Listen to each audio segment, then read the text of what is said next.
Et les taxes, acheminement et taxes, ça, c'est des parties qui, en fait, sont similaires chez tous les fournisseurs. C'est des coûts qui sont réglementés, qui sont, on va dire, mis en place par les pouvoirs publics. Donc, que vous soyez chez Total, Engie ou Octopus ou un autre fournisseur, les coûts seront les mêmes. À ces trois composantes, on ajoute encore une petite couche de TVA. Vous retrouvez sur vos factures en général deux taux de TVA principaux. Un taux plein qui est à 20% et un taux à 5,5. À savoir que ça va se simplifier entre guillemets, puisqu'en fait le taux réduit à 5,5 qui était sur les abonnements et sur une partie de votre acheminement et aussi sur une partie des taxes, tout sera mis à 20%. Donc il y aura plus de différence, il y aura un taux unique à 20% à partir du 1er août de cette année. Voilà, ça c'est le projet de loi de finances qui a été voté en début d'année pour harmoniser un petit peu toutes les taxes sur les factures d'électricité. Donc sur les factures, rapidement, vous retrouvez en fait toutes ces infos. Vous avez la partie fourniture, acheminement, taxes et TVA. Sur Total, sur Voltaire, c'est à peu près la même chose. Sur Enalp, c'est un petit peu différent. Ce qu'ils appellent accès au réseau, c'est vos coûts de fourniture, vos coûts d'acheminement, pardon. Et puis ensuite, vous avez la fourniture, la TVA et les taxes. Sur la fourniture, plus précisément, donc sur la première composante, comme je vous le disais, c'est quelque chose qu'on met en concurrence, c'est là-dessus qu'on met en concurrence les fournisseurs. Et dans cette fourniture, on regroupe donc le prix de l'électron et ce qu'on appelle les coûts complémentaires. Il y a aussi, on pourrait mettre aussi la partie abonnement, puisque sur certains compteurs, notamment inférieurs à 36 kVA, vous avez de l'abonnement. Donc, ces coûts réglementaires, c'est quoi? En général, il y en a deux. C'est tout d'abord les C2E, qui sont les certificats d'économie d'énergie. Mes collègues ont fait un webinaire là-dessus il y a quelques temps. Donc, les certificats d'économie d'énergie, c'est un mécanisme qui a été mis en place par les pouvoirs publics pour encourager à faire des économies d'énergie. Donc, c'est-à-dire que, in fine, c'est quand même le consommateur qui les paye, ces certificats d'économie d'énergie. Mais les sites ne sont pas tous soumis à ces certificats d'énergie, ces certificats d'économie d'énergie, puisqu'en fonction de l'activité, donc du code NAF de votre site, vous y êtes soumis ou pas. Il faut savoir que la quasi-totalité en fait, des sites du groupement sont soumis à ces C2E. Donc en général, vous le voyez apparaître sur votre facture dans la partie fourniture. Le deuxième coût réglementaire, c'est la capacité. Ce mécanisme de capacité, il est en pleine réforme, mais il est toujours existant.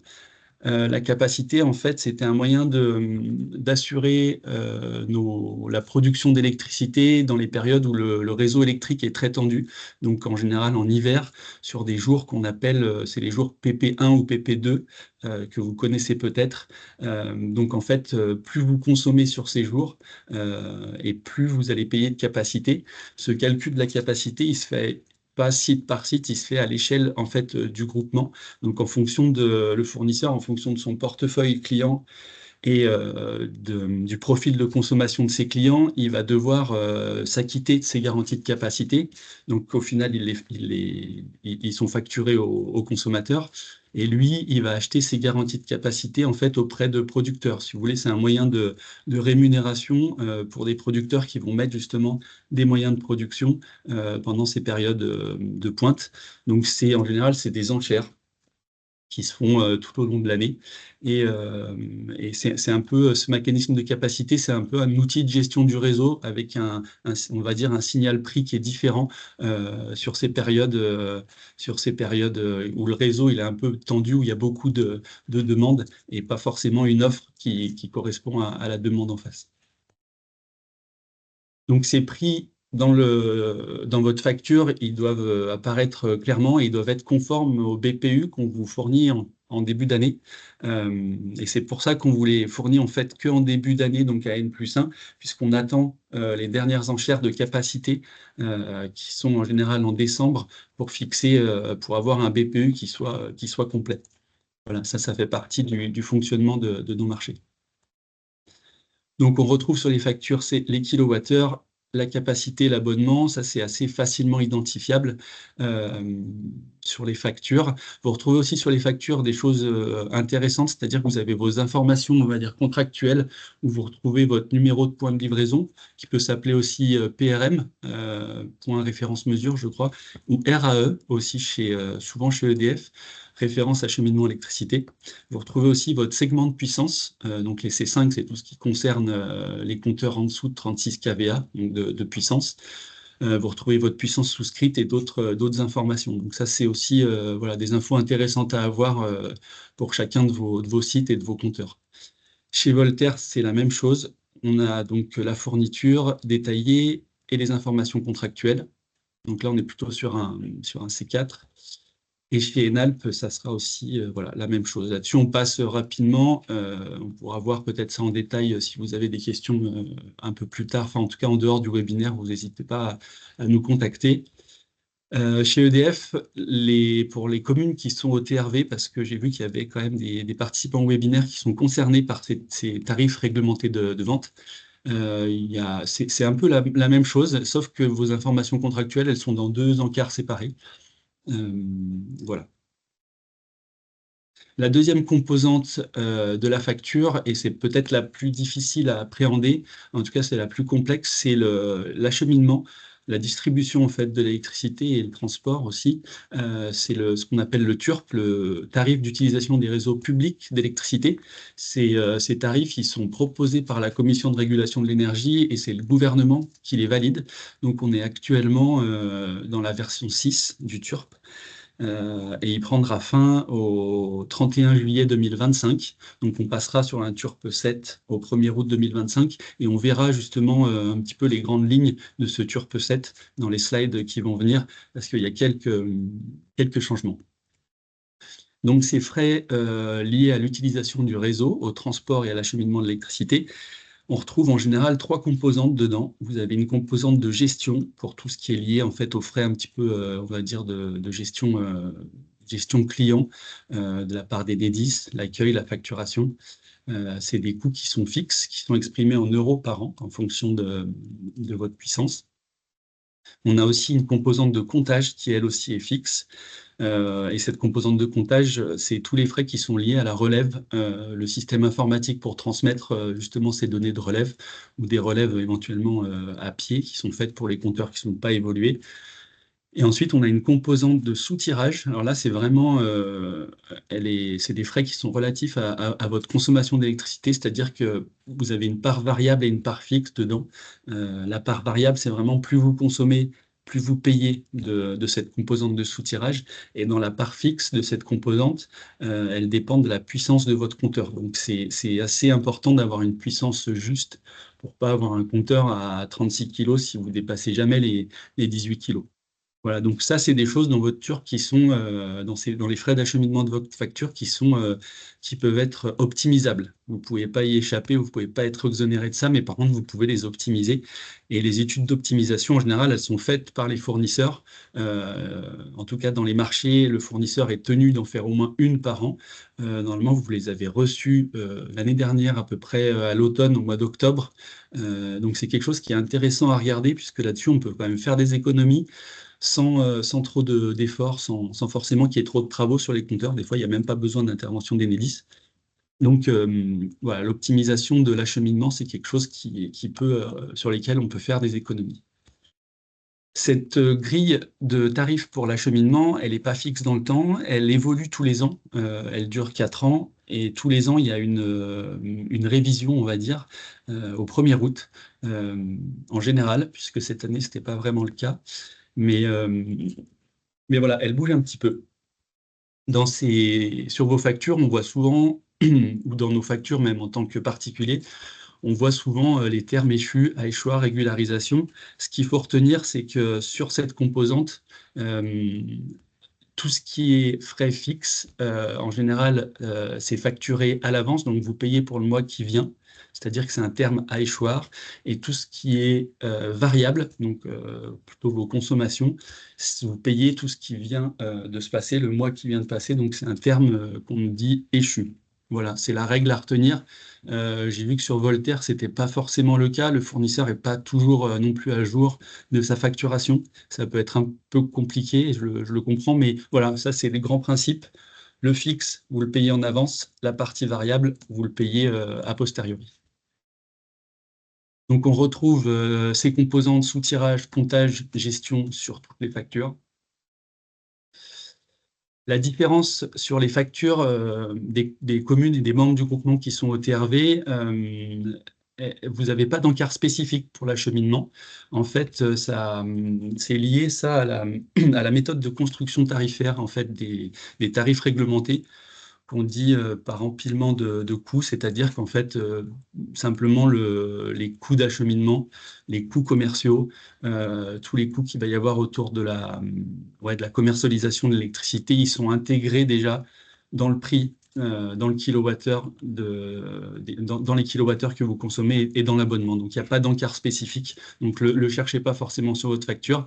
Mais vous avez quand même la petite mention avec la part fixe qui est reversée pour l'acheminement et la part variable sur vos factures.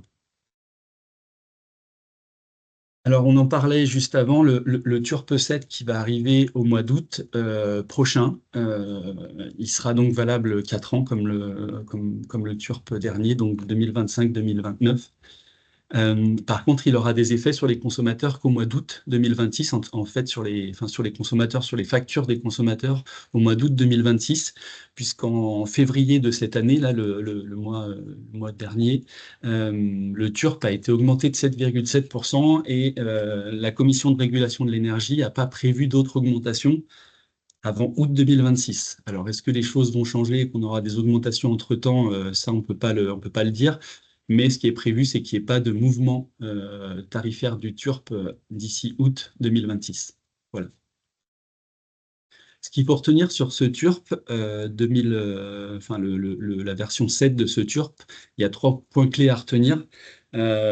C'est d'abord donner plus de moyens aux gestionnaires de réseau, donc Enedis et RTE, pour répondre un petit peu à tous les enjeux qui pèsent sur le réseau, les enjeux actuels et puis les enjeux à venir en termes de transition énergétique, c'est-à-dire l'électrification croissante en fait des usages. Il y a de plus en plus de production d'énergie renouvelable, donc ça a un impact sur le réseau. Il y a aussi toutes les questions de stockage et de flexibilité. Et tout ça, ça va modifier un petit peu notre mix de production au niveau national. Et donc les réseaux ont besoin de s'adapter à ça, puisqu'on passe un petit peu d'une production, on va dire, centralisée à voilà, une production qui est un peu plus décentralisée avec le développement de ces productions d'énergie renouvelable. Donc, plus de moyens pour les gestionnaires de réseau. Le deuxième point à retenir, c'est bien sûr la généralisation des heures creuses en journée. Et ça va nous impacter, on va dire, directement, en tout cas dans nos usages, dans notre façon de consommer de l'électricité. On a aujourd'hui 8 heures en général consécutives dans la nuit. Alors, il y a certains contrats où vous avez des heures creuses en journée. L'idée, c'est de généraliser ce principe d'heures creuses en journée, où on aura au minimum 5 heures d'heures creuses la nuit et 3 heures en journée, entre 11 heures et 17 heures. Pour l'instant, ce n'est pas arrêté. Ça ne sera pas les mêmes heures pour tout le monde, puisqu'en fonction du réseau, on n'a pas tous les mêmes heures creuses. Ça, c'est Enedis qui le décide.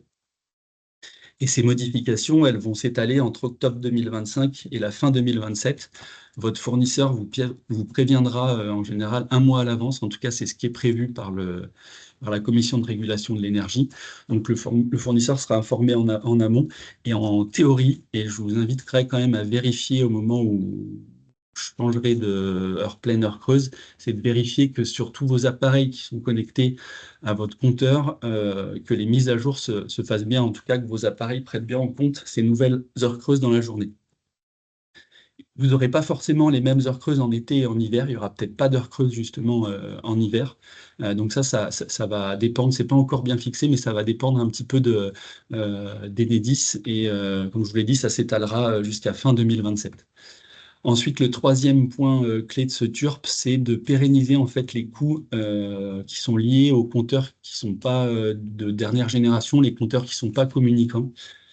Donc, c'est inscrit quand même très clairement. Les compteurs d'ancienne génération seront impactés un peu plus pour faire face, en fait, pour répondre aux coûts générés par les relèves, par les contrôles. C'est pas énorme, mais en tout cas, voilà, faut compter environ 11 euros tous les 2 mois en fonction de si vous transmettez votre index ou pas à Enedis. Mais en tout cas, les compteurs ancienne génération non communicants payeront un peu plus que les nouveaux. La dernière composante, je ne sais pas si on tient le timing, mais la dernière composante, c'est la fiscalité, qui a pas mal évolué aussi ces derniers temps avec la crise et puis le bouclier tarifaire, on en a beaucoup parlé. L'accise sur l'électricité, en fait, elle regroupe toutes les anciennes taxes qu'on avait sur l'électricité, c'est-à-dire la CSPE, l'ancienne TICFE avec, il y avait une part communale, une part départementale. Tout ça, aujourd'hui, c'est une seule et même taxe qui s'appelle l'accise sur l'électricité. Alors, sur les factures, vous pouvez encore voir apparaître CSPE. Mais en tout cas, ce qu'il faut comprendre, c'est que cette taxe, elle dépend vraiment de votre consommation, c'est-à-dire que plus vous consommez, plus vous allez payer de taxes, puisque c'est une taxe qui est exprimée en euros par kilowattheure ou mégawattheure. Donc l'évolution des prix de cette taxe, il est quand même assez, on va dire, fulgurant entre février 2023, où cette taxe, l'accise sur l'électricité, elle était quasi nulle, en gros entre 50 centimes et 1 euro. Et si on compare avec le taux qu'on aura au mois d'août, puisqu'on aura deux taux différents d'assises cette année en 2025, un taux en février et un taux en août, on sera entre 25 et 30 euros du mégawattheure. Donc ça fait une sacrée aussi augmentation sur le prix de l'électricité. En fait, ça renchérit quand même beaucoup le prix de l'électricité. Et 2024, 2023-2024, donc on avait ce principe de bouclier tarifaire et on en est sorti complètement en février 2025. C'est possible d'avoir un taux réduit de cette assise. Ça dépend en fait de votre activité, du type d'activité et du caractère électro-intensif de l'activité. Alors le caractère électro-intensif, c'est pas quelque chose qui est facile à appréhender. C'est juste en fait le rapport entre la valeur ajoutée qui est produite sur le site et ce que vous payez en fait, ce que le site paye en assise sur l'électricité. Il y a un CERFA à remplir et à envoyer aux douanes pour en bénéficier. C'est à vous d'attester que vous êtes éligible à ce taux réduit. On pourra en reparler ou peut-être même faire un webinaire sur sur ces questions d'optimisation sur les factures. Mais en tout cas, c'est bien à vous de le faire. On a certains sites dans le groupement qui sont éligibles. Je pense notamment au service des eaux, au service d'assainissement, des pollutions qui peuvent y prétendre. Donc, c'est aussi à regarder puisque la différence entre 50 centimes et 25 centimes, elle est quand même assez importante. On pourra en parler un petit peu plus tard. Enfin, en tout cas, n'hésitez pas à nous contacter pour en parler et voir voilà, si vous rentrez dans le champ de cette réduction de TVA, d'assises, pardon. La dernière taxe, qui est plus simple, c'est la contribution tarifaire d'acheminement, qui finance en fait les caisses de retraite des industries gazières et électriques.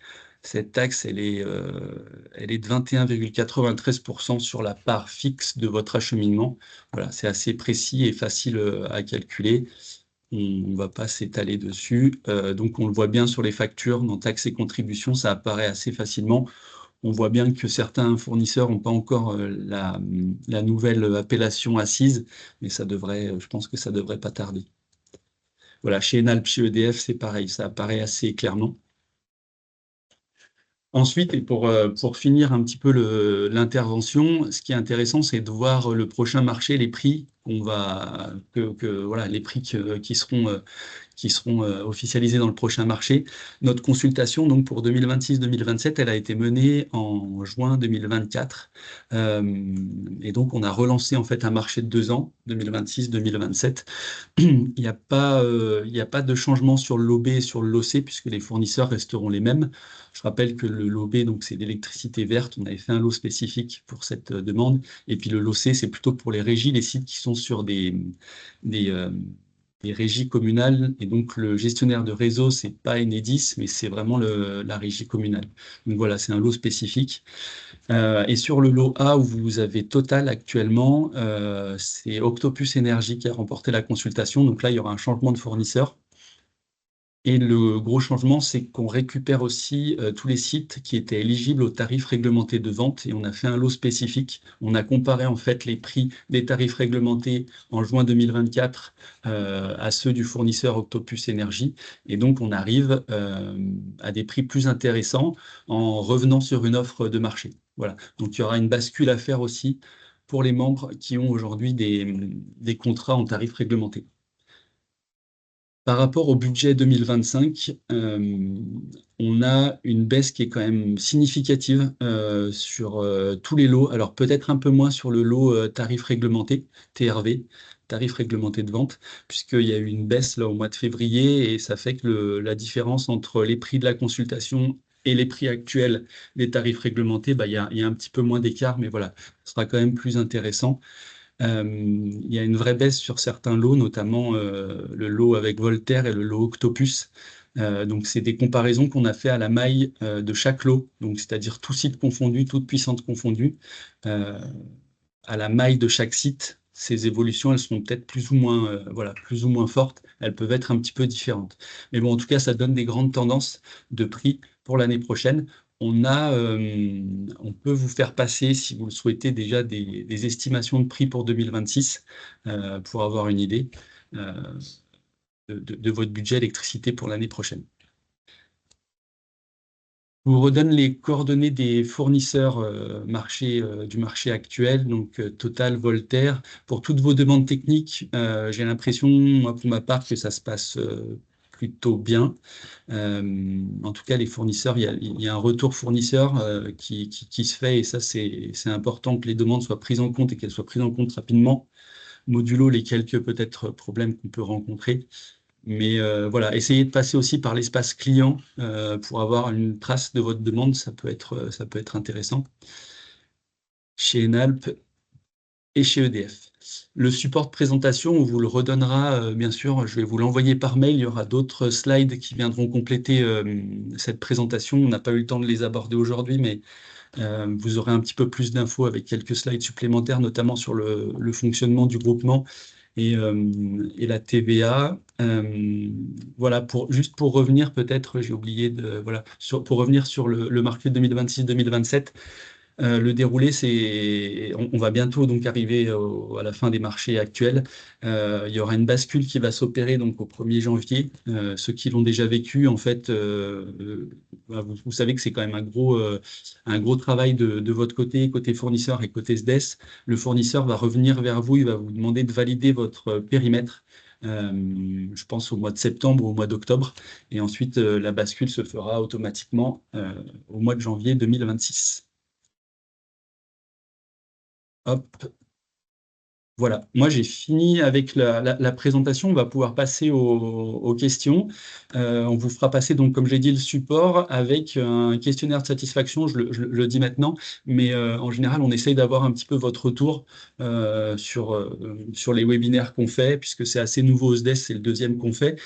Et ça nous permet déjà d'améliorer les prochains, ceux qui vont venir. On n'a pas encore trop de dates, mais et ça nous permet aussi de savoir quel sujet vous souhaitez aussi et peut-être aborder ou quel webinaire pourrait vous intéresser, quelle thématique pourrait vous intéresser à l'avenir. Voilà, je m'arrête là. Je pense qu'on peut passer aux questions. Ouais, si tu les as. Ouais. Alors, du coup, une question de Crystal Habitat qui demande pourquoi Total Energy n'est pas évoqué et que pour eux, il n'y a plus de facture EDF dans le contrat actuel. Donc, je pense que tu y as répondu par le fait qu'Octopus Energy aussi allait les remplacer. Je te laisse répondre là-dessus. Alors, Total Énergie n'est pas évoqué.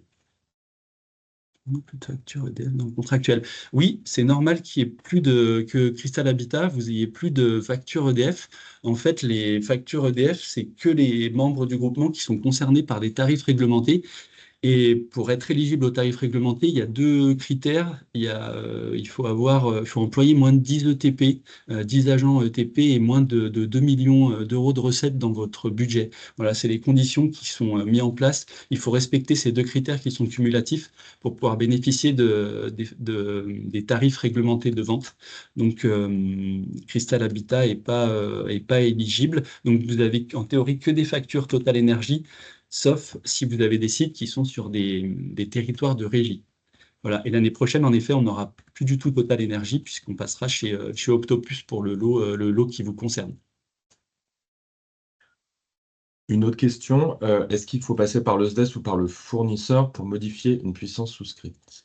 Alors, pour l'exécution de votre contrat, en fait, toutes les demandes techniques, c'est bien la demande, elle est bien à faire auprès du fournisseur d'électricité directement. Le SDES, il est en fait vraiment ce qu'on dit en général, c'est que l'exécution du marché, c'est vous qui la faites. Nous, on n'a pas la main en fait sur l'entrée, les sorties de site, sur la modification de puissance, c'est vous qui gérez en fait votre périmètre. On peut intervenir s'il y a on va dire, si ça coince un petit peu avec les fournisseurs, on peut leur mettre la pression et faire avancer certaines choses. Mais vraiment, la gestion de vos sites, la vie courante de vos sites, les entrées, les sorties, modification de puissance, c'est à voir directement auprès du fournisseur. Soit par mail, soit par téléphone, pas trop, mais par mail avec toutes les infos qui vont bien, ou par le biais de l'espace client. euh, si vous pouvez le faire. Une autre question, quel est le moyen simple de connaître les heures creuses actuelles par site, dans la mesure où elles ne sont mentionnées ni sur les factures, ni sur le site d'Enedis? Ouais, c'est une question intéressante, en effet, pour, pour gérer un petit peu votre conso. Sur certaines factures, vous les avez. Sur les factures totales, je pense qu'elles doivent apparaître. Sinon, vous les demandez soit auprès du fournisseur, soit nous. Moi, je les ai. Donc, vous pouvez me le demander. Et sur votre périmètre, je peux vous envoyer les heures creuses et les heures pleines de chaque site. Voilà, je pense que c'est assez intéressant à savoir, tout à fait. Ouais, ouais. Euh, une autre question toujours sur la formule tarifaire d'acheminement, comment la définir entre courte, moyenne ou longue utilisation? Ouais, alors la FTA, ça pourrait faire l'objet d'un autre webinaire, justement. La FTA, c'est la façon dont vous allez utiliser le réseau. En général, vous avez trois options, courte utilisation, moyenne utilisation et longue utilisation. Euh, pour faire simple, si vous êtes, par exemple, tout le temps à puissance max, tous les jours de l'année, toutes les heures de l'année, vous serez en longue utilisation. Si vous consommez plutôt par pic, donc vous avez des appels de puissance qui sont ponctuels, vous serez en courte utilisation. Et la moyenne utilisation, c'est quelque chose entre les deux qui est un peu plus, on va dire, un peu plus saisonnier. Donc ça, vous pouvez demander une étude auprès du fournisseur. Je crois qu'à partir d'un certain nombre d'heures dans l'année, c'est plus intéressant de passer sur une FTA longue utilisation que moyenne ou que courte. Ça, c'est une étude à faire, mais en effet, ça peut se demander auprès du fournisseur. Dans l'étude d'optimisation qui a été transmise et qui a été faite sur les C2 et C4, justement, le fournisseur, dans cette étude d'optimisation, il va venir croiser la puissance souscrite et la FTA pour trouver le meilleur, on va dire, le meilleur compromis entre ces deux paramètres. Donc, c'est vraiment en fonction de l'utilisation que vous faites du réseau et en fonction du nombre d'heures auxquelles vous êtes à puissance maximum, en fait. Voilà, je ne sais pas si c'était très clair, mais on pourra en reparler un peu plus en détail sans problème. Une autre question, peut-on changer de lot pour le marché 2026-2027? Alors en théorie, il n'y a pas de bascule, ça dépend en fait ça dépendra c'est considéré en fait comme une sortie de site. Dans les contrats, vous avez des sorties de site qui sont en fait, des mouvements, des sorties ou entrées de site qui sont considérés comme légitimes, donc qui rentrent dans le cadre du contrat. C'est notamment le cas, par exemple, pouvez sortir des sites si la commune, par exemple, perd une compétence qui est transférée à l'agglo. Ça, c'est prévu. Si vous détruisez un bâtiment, vous êtes, je sais pas, je dis n'importe quoi, qui a votre CCAS, il passe intercommunal, vous avez plus votre CCAS. Donc ça, c'est possible. C'est des sorties de sites qui sont légitimes. Des sorties de sites, on va dire, juste pour optimiser les coûts. En général, c'est pas possible. En tout cas, ça se fait pas sans pénalité, pour la simple et bonne raison qu'en fait, quand on lance le marché, on s'engage sur un board, une liste de points de livraison. Et cette liste de points de livraison, elle nous donne une base contractuelle avec le fournisseur. Et alors, il y a toujours une marge, puisque on ne consomme pas de la même façon tous les ans. Mais en tout cas, voilà, c'est vraiment le document contractuel et c'est là-dessus, nous, qu'on s'engage auprès du fournisseur. Et c'est là-dessus que le fournisseur va faire son prix, puisqu'il va avoir des volumes, des types de sites. il va avoir les consommations en heure pleine, heure creuse, et sur ce profil général du lot, il va pouvoir construire ses prix. Donc, il faut les sorties juste pour changer d'un lot à un autre, non, ça sera pas possible. Une autre question, est-ce qu'Octopus Énergie fournit de l'électricité verte? Oui, il la fournit par le biais des garanties d'origine sur tous les contrats qu'on a là, donc aujourd'hui sur le lot A, sur le lot B ou sur le lot C. De toute façon, d'une manière générale, tous les fournisseurs proposent de l'électricité verte par le biais des garanties d'origine. Les garanties d'origine, ça vous permet en fait c'est vrai qu'on n'en a pas parlé, mais on n'est pas tous concernés par ces garanties d'origine. C'est une option que vous prenez ou pas. On avait même le choix de prendre, je crois, que la moitié, de couvrir votre consommation qu'à moitié par l'électricité verte ou qu'à 25%. Voilà, donc c'est une option et Octopus Energy le proposera, mais en tout cas, ça sera par le biais de garanties d'origine. Pour aller un peu plus loin dans l'électricité verte, il y a le lot B qui va un petit peu plus loin avec des critères un peu plus sélectifs sur cette électricité verte. Une question un petit peu plus pratico-pratique par rapport à une interlocutrice chez Voltaire, Madame Tadili, savoir si elle travaille toujours chez Voltaire ou pas. Alors, c'est une bonne question, Vincent. J'ai pas la réponse. J'ai du mal aussi, pour être honnête, à avoir des réponses de Voltaire sur mes mails. Euh, j'ai un autre contact qui s'appelle Madame Njembe, mais j'ai pas eu de retour. Je suis un peu désolé de cette situation et c'est vrai que c'est un peu pénible, mais on pourra essayer voilà, de leur remettre un petit peu la pression, en tout cas en contactant le commercial qui s'occupe du groupement, et je ne sais pas du tout si elle travaille encore chez Voltaire. En lien avec ça, il y a aussi Madame Fernandez qui relève le fait qu'il y a beaucoup de problèmes avec le fournisseur Voltaire pour eux, D'accord. qu'ils n'ont plus de facture pour certains sites depuis juin 2024, malgré de nombreuses relances. On me demande Ok. est-ce que c'est quelque chose qui s'observe chez d'autres collectivités? Alors sur le lobby avec Voltaire, oui. Sur d'autres collectivités, par contre, sur les autres lots, j'ai l'impression que c'est quand même un peu mieux.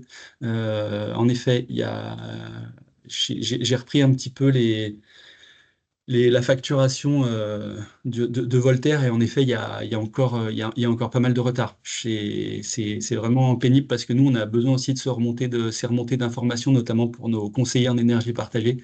Donc, on fait un peu la chasse à ça, et il faudra qu'on trouve une solution avec Voltaire rapidement. Donc, non, non, vous n'êtes pas les seuls, notamment Montmélian, communauté de communes Cœur de Savoie. Il y a du retard, et les autres sites qui sont dans ce lobby, il y a du retard sur de la facturation. Et je sais que ça peut poser des problèmes en termes aussi de budget si vous recevez toutes les factures d'un coup, quoi. Tic tac. Une question de Saint-Jean-de-la-Porte qui demande s'il existe un contrat type C2 pour un réseau d'irrigation pour une utilisation partielle dans l'année entre avril et septembre. On peut préciser. Alors, ouais, c'était une bonne question. J'ai pas du tout la réponse. Je vois pas de blocage pour avoir un site qui fonctionne que d'avril à septembre. Je sais pas si vous avez eu des retours, je sais pas d'EDF, mais en tout cas, euh, un C2 peut être utilisé sur une période de quelques mois. Enfin, je vois pas de blocage. Enfin, après, je serais pas spécialiste de ce genre de contrat, mais c'est vrai que les irrigants, ben, ça concerne qu'une partie de l'année, mais sur certains contrats qui sont en route aussi, enfin qui sont utilisés que pour une partie de l'année, notamment en hiver, en station de ski par exemple. Donc je vois pas pourquoi ça fonctionnerait pas pour un réseau d'irrigation.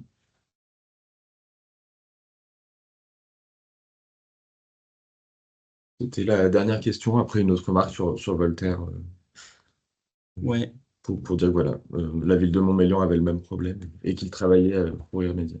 oui, ok. Ouais, on a déjà échangé avec Vincent Veillot. En effet, je reconnais qu'il y a des problèmes avec Voltaire, et on va essayer quand même de trouver une solution, quitte à appliquer des pénalités dans le marché, puisque ça peut, voilà, ça peut se faire. En tout cas, les fournisseurs en général quand ils reçoivent des lettres des élus, c'est quelque chose qui marche bien et qui les fait réagir. Nous, c'est l'étape un peu, on va dire un peu l'étape ultime avant d'appliquer des pénalités et en général, ça fait bouger les choses. Si vous avez à Montmélian et puis dans les autres communes ou communautés de communes, voilà, si vous avez la possibilité, si vous n'avez pas de réponse de Voltaire et que moi j'en ai pas non plus, si on peut se grouper pour faire des courriers, voilà, ça donne quand même plus de poids à nos demandes, mais on va trouver une solution avec Voltaire rapidement. On va essayer de débloquer ça. Je suis dessus, ouais, pas de souci. Voilà. Est-ce qu'il y a d'autres questions? On a un peu dépassé l'horaire. Je suis désolé. Il y avait pas mal de choses à se dire. On vous enverra donc le support de présentation. Vous retrouverez toutes les infos et normalement le replay du webinaire qui devrait vous être envoyé juste à la fin du webinaire quand on va le clôturer. On aura aussi, donc comme je vous l'ai dit, le questionnaire de satisfaction. C'est important d'y répondre si vous avez 2 minutes pour nous dire ce que vous en avez pensé et nous dire les prochains thèmes que vous souhaiteriez voir abordés dans les webinaires du SDES. Voilà. Est-ce qu'il y a d'autres questions? On peut en prendre une dernière. Non, si on a fait le tour. Mais merci en tout cas d'avoir participé. Vous étiez assez nombreux, donc ça fait c'est chouette de voir autant de monde. Et puis je vous souhaite une bonne journée. Voilà. À bientôt. Au revoir.